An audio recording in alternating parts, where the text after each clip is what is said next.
You know, in my 6 years in the National Youth Commission, I do not prepare speeches. Kung ano yung nararamdaman ko sa aking mga kaharap sa araw ng event, yun ang aking sinasabi, yun ang aking kinikwento.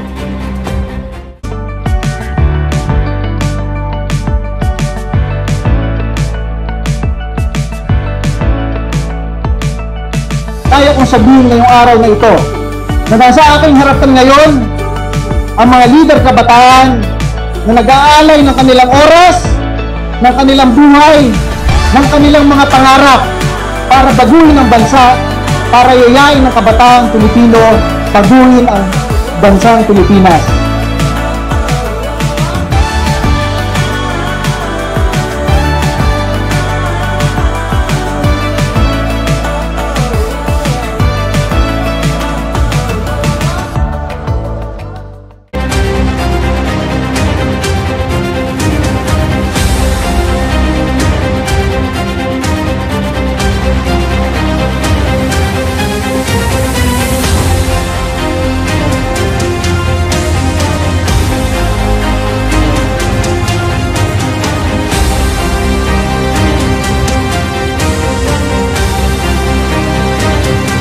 Ako'y nagagalak na nagawa ko ng paraan na sa aking 6 na taon, ngayong araw na ito, International Youth Day, nagsama-sama na lahat ng leader kabataan sa ating bansa. Lahat ng mga kadete, ng lahat ng academies, ng lahat ng officer candidate schools, ng mga ROTC units, at kasama ngayon marami mga sangguniang kabataan. Kayo ang mga leader at inaasahan ng ating bansa ngayong araw na ito at sa susunod.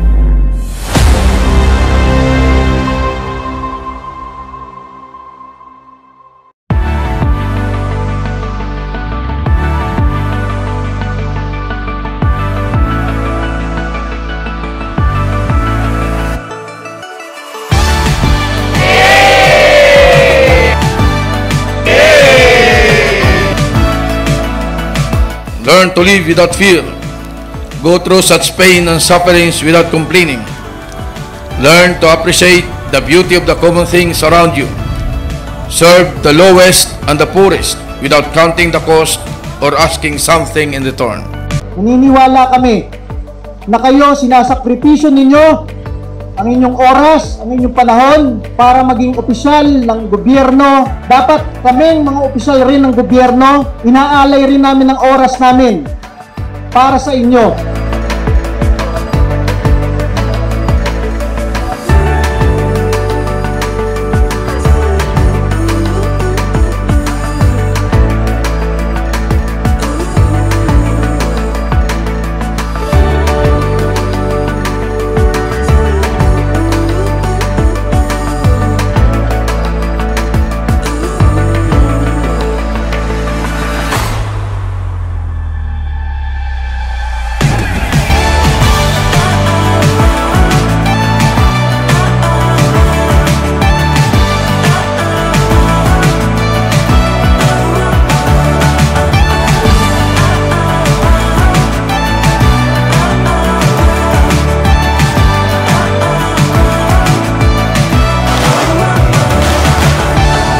Karangalan ay nasa sa amin dahil naririto kayo lahat.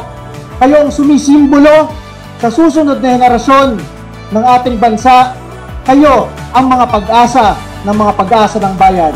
Maraming salamat po.